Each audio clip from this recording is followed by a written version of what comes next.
Hello, Jeff Gray here with Western Flies and Guides, and today I'm going to show you how to tie up a foam wing stone hopper.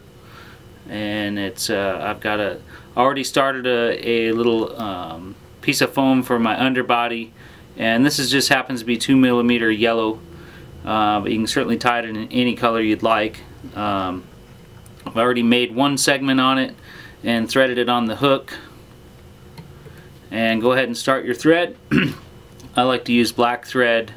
Just gives a really good segmented look on the body, and you'll see here in a second. So we're going to just do a quick little underbody with this foam. I'm going to try to use even segments on the way up here so that it looks halfway consistent.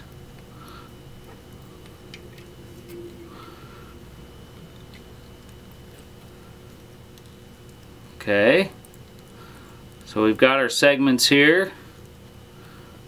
I'm going to go ahead and move my thread just behind the eye of the hook here. And I can trim off that underbody. I've got a rotary vise, so it makes it a little bit easier. I can just trim that off, and I like to taper it. And that just makes it a little easier to tie down, so you can kind of see how I've tapered the body there. So when I tie it down, it's going to give a nice little thorax area there and a little bit less bulk there at the tie-in point.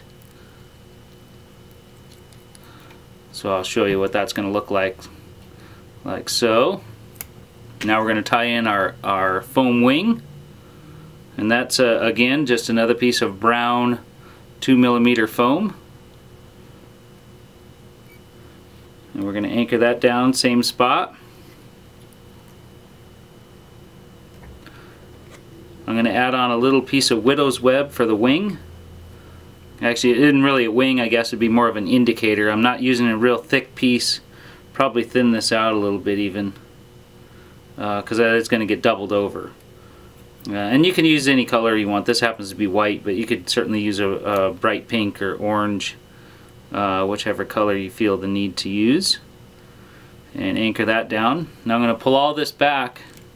You watch, I'm going to move my thread back to that last segment. Pull everything forward, anchor that segment down again. I'm going to add in a set of rubber legs. Tie those in, put one on each side. Kind of straighten them out so they're halfway even. You can trim your wing off, and again I like to tie it or trim it off just a little on the long side. If it's too long on the water, you can always trim it down. And then it's just a quick little whip finish, and we got a couple little steps we're going to do to finish it. A real fast bug. You can tell it doesn't take me much time at all to tie. I'm going to pull my legs up, trim those off so they're nice and even. You can see where we're going here with it. Give my head a little shape to it. I like to just angle it a little bit, just gives a little buggier look there.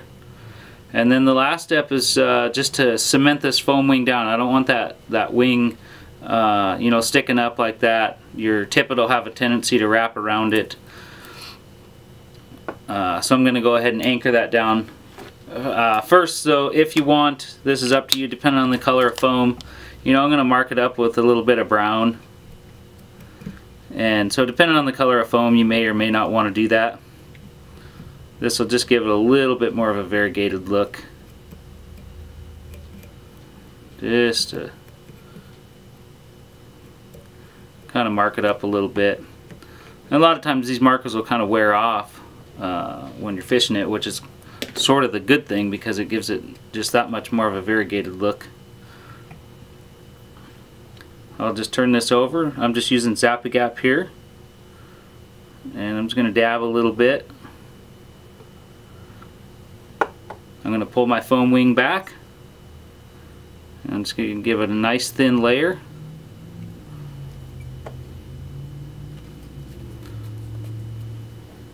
And I always pull my hook out and I do it like this, that way I can see to make sure that my foam is going to be centered.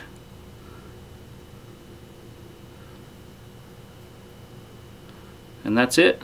That's a quick little foam wing. I call it the stoned hopper. You know, it works good for a stonefly or a hopper. But nice little pattern.